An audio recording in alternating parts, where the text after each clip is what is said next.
Assalamualaikum warahmatullahi wabarakatuh. Bismillahirrahmanirrahim. Alhamdulillah rabbil alamin. Wassalatu wassalamu ala asyrofil mursalin wa ala alihi wa ashabihi ajmain. Amma ba'du. Para jemaah monggo kita laksanakan menika dengan sesi kedua pembacaan hasil masail saking NU. Niki sampun apa niku kula pilih niki dempen wis. Terus wonten malih niku lek pun bab napa masalah konunia tentang undang-undang dalam piyambak niku nggih. Satu memang kurang menguasai tentang tata perundang-undangan, yang kedua lawade nyina undang kok dadi anggota dewan.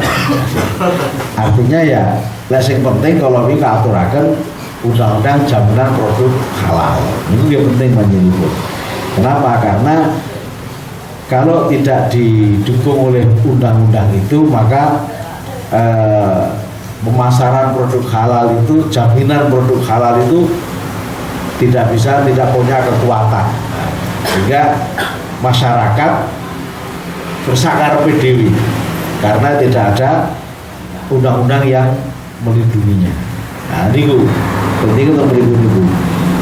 Namun memiliki dalam nggih kula ula alih malih niki panggih wontenipun undang-undang PKB. Nah, niki. PKB niku undang-undang perlindungan kehidupan beragama.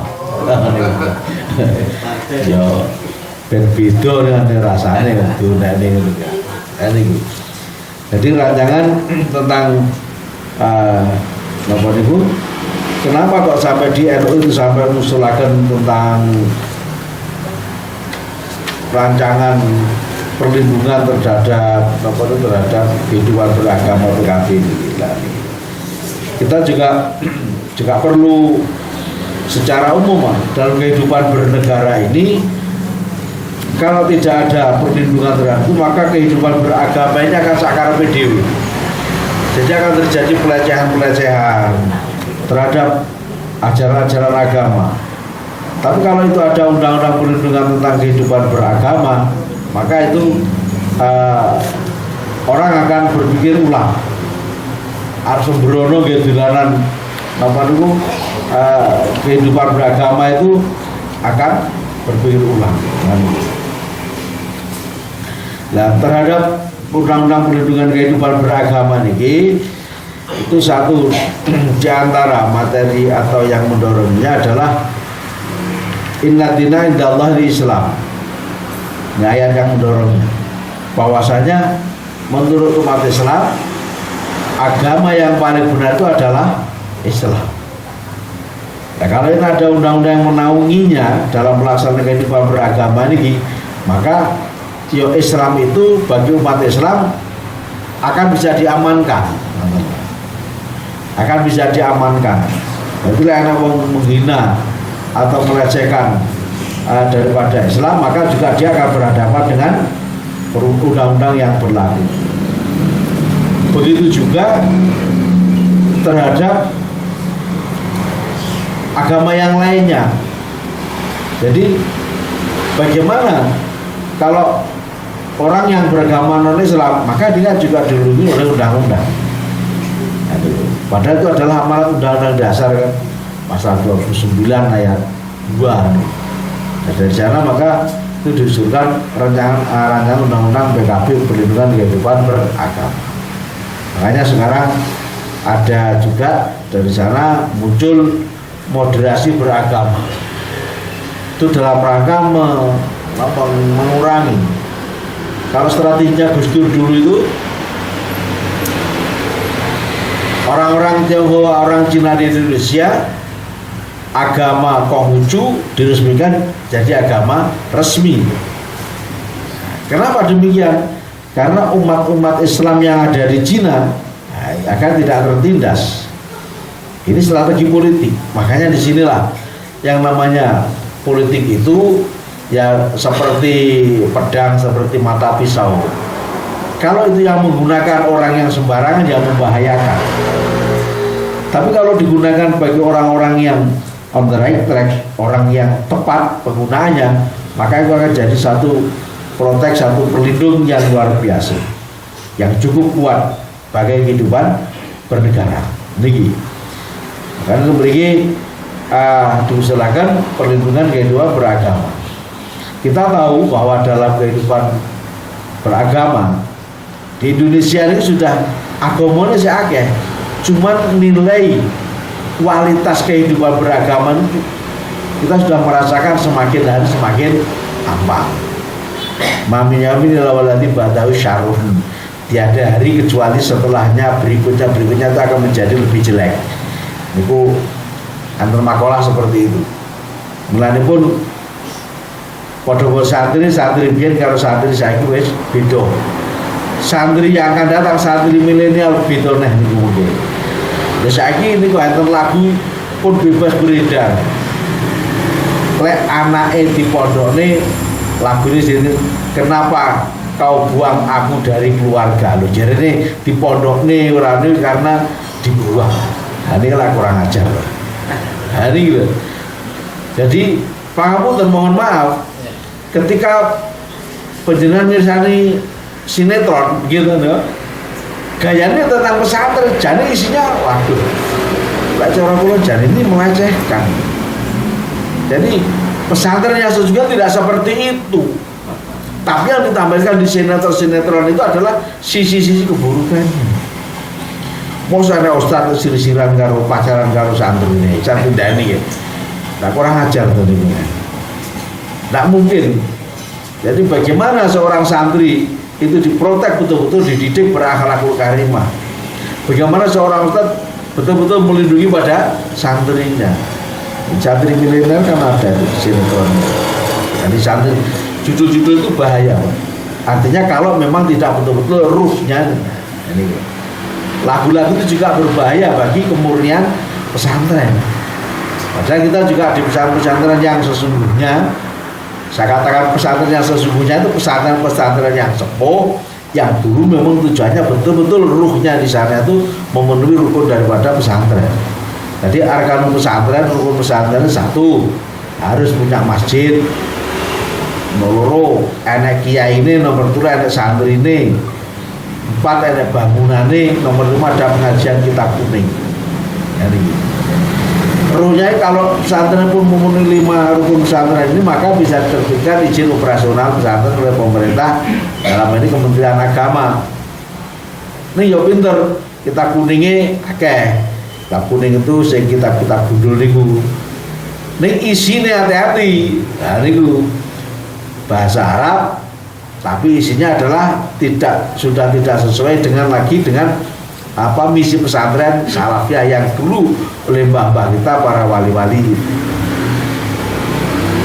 Kitab gundul dikaji semuanya, tapi isinya ternyata itu adalah apa tentang yang hukum yang keras-keras, Islam garis keras.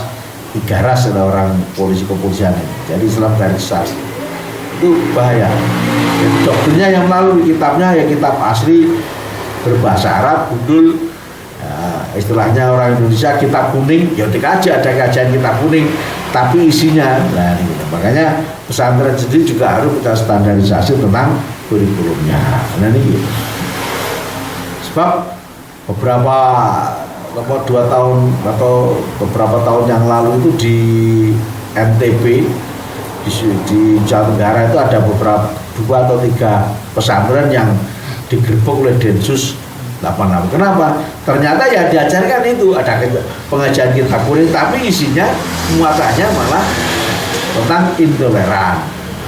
Intoleran itu membahayakan pada kehidupan berbangsa dan bernegara. Nah dalam hal ini perlindungan terhadap kehidupan beragama ini sesuai dengan apa kehidupan beragama berbangsa dan bernegara di Indonesia yang tidak bertentangan dengan pemerintah dalam hal ini. Makanya di sini. Nah inilah usulan daripada itu. Di sini semua agama, semua pemeluk agama akan mendapatkan perlindungan. Tadi kita singgung Inna dina indal Islam untuk surat Ali Imran itu. Bahkan ada penegasan lagi apa?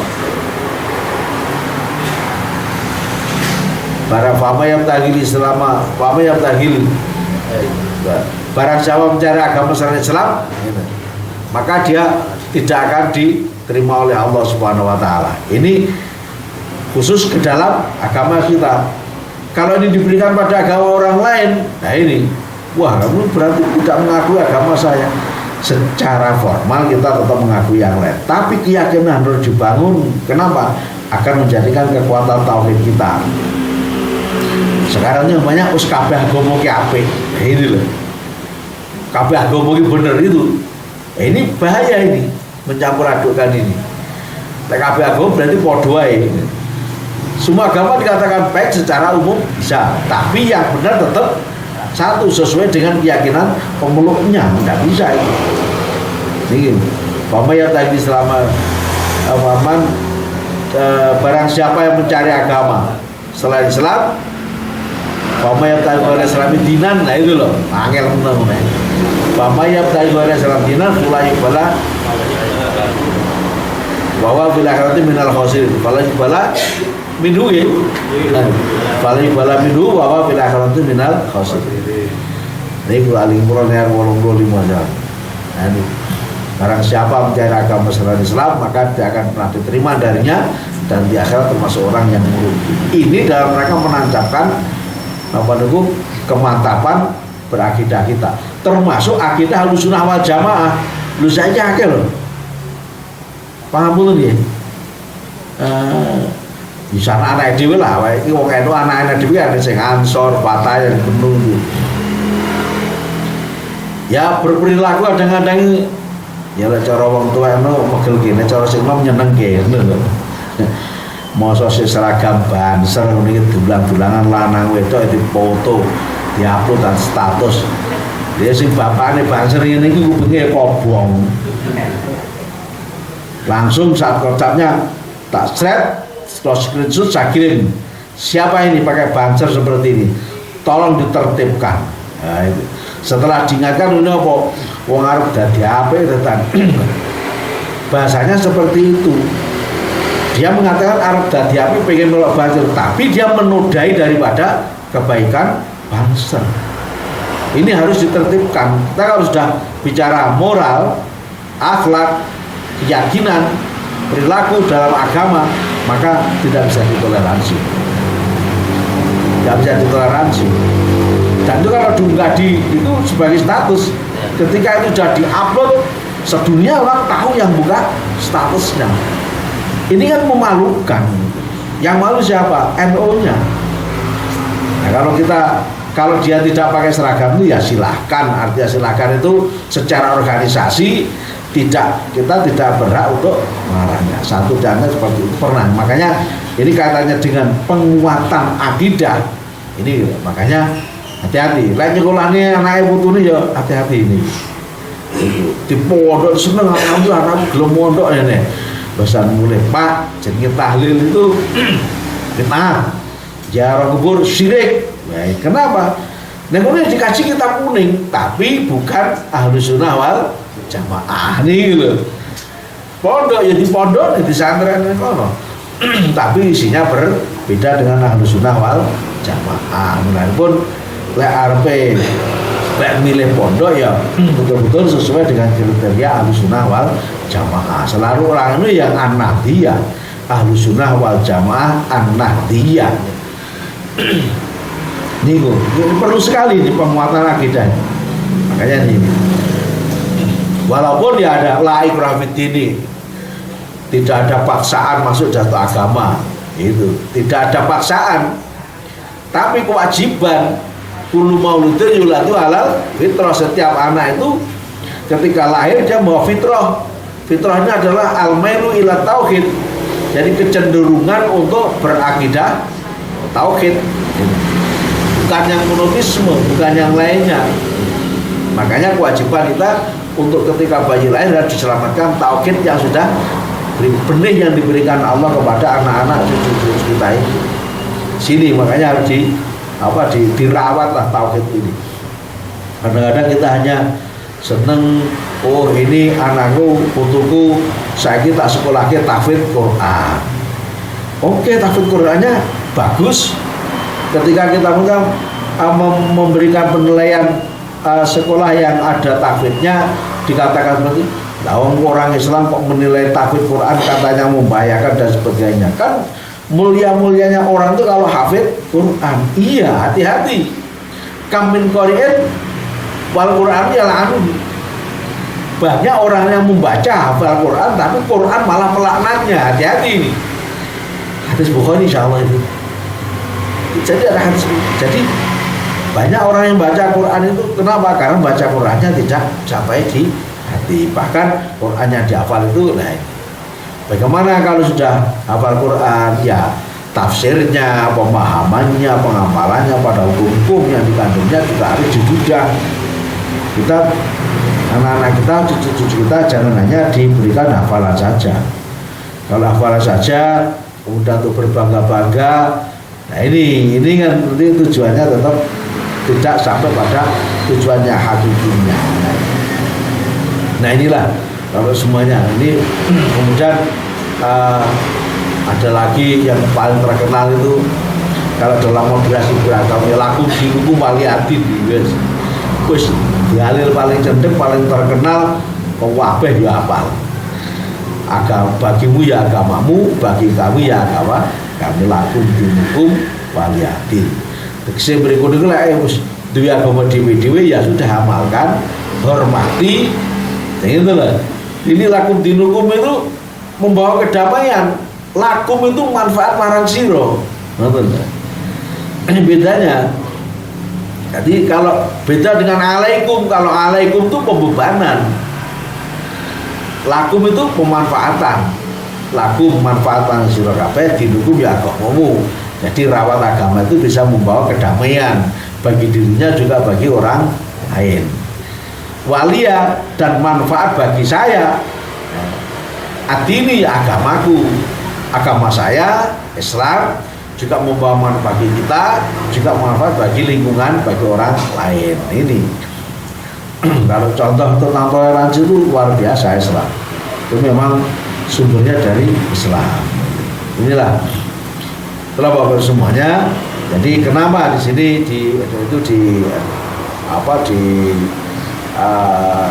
diusulkan untuk perlindungan. Kenapa? Karena memang ada tanggung jawab dan Nahdlatul Ulama dalam muktamar itu yang sebelumnya ya itu tahun berapa 2005 itu juga diusulkan tentang kewajiban tanggung jawab itu terhadap kehidupan berbangsa dan bernegara.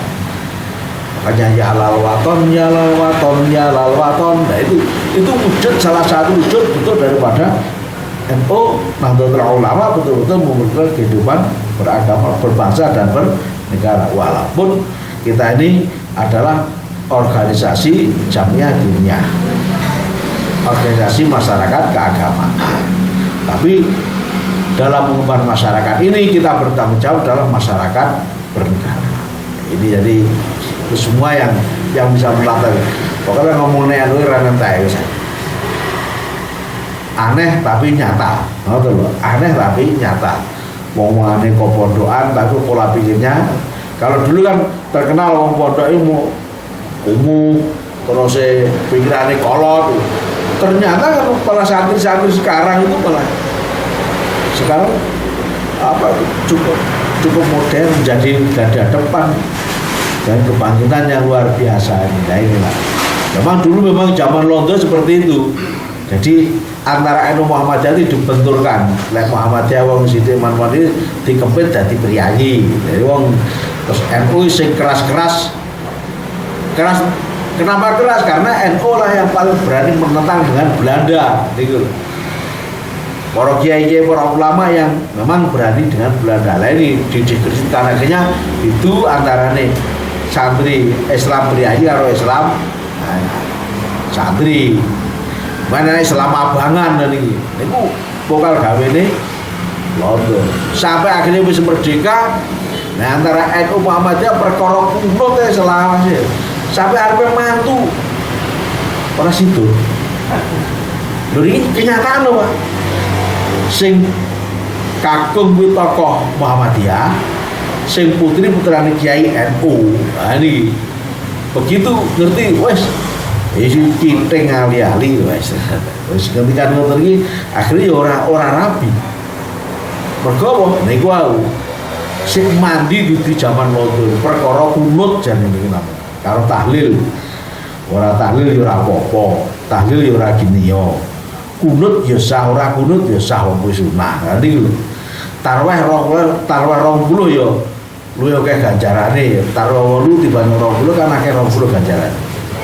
Maca Fatihah akeh 20. Gitu. Lah sak huruf niku lek Quran niku lho. Jadi setiap satu huruf satu kebaikan. Alif lam mim itu bukannya satu huruf tapi 3 huruf. Alif, ini lam sendiri mim dia. Lah saya Fatihah pirang huruf niku pun akeh. Nah, di ping sakmene lah niku mesti akeh sing akeh. Man kasura fi'lu kasura fadlu sapa sing akeh gawene ya akeh keutamane niku. Niki gara-gara londo biyen ngoten niku. Niki nggih wonten ning nggih sing pun mboten kodar kang londo wis salah apa saiki NU Muhammadiyah iki padha. Sing penting mangke ning awake dhewe. Satu tokoh PMI, yang satu tokoh HMI, sing kakung tokoh HMI, sing satu tokoh PMI menikah. Nanti dosen saya itu ada yang beliau berdua. Nah anak-anak ya terserah anak ya mau jadi NU. Ini ngakeh sering NU, makanya ya belum dibilen, belum ada barang ini kan. Itu. Dan bapaknya ini yang tokoh HMI itu yang moderat ya, Pak. Jadi situ tuh. Sebetulnya itu yang kita cari tuh, Pak.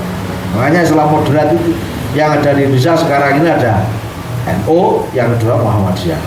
Muhammadiyah yang sudah tapi kalau Muhammadiyah sudah terkontaminasi dengan yang keras itu ya kuaras teman ya. Nah ini makanya adanya undang-undang kehidupan usulan daripada perlindungan usulan rancangan undang-undang perlindungan kehidupan beragama itu dalam Muktamar 2010 di Makassar dulu.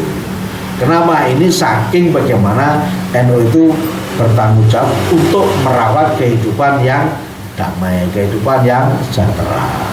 Baikatun walaupun pun. Ini amanah yang harus kita sampaikan karena ini adalah hasil muktamar, maka kita sampaikan.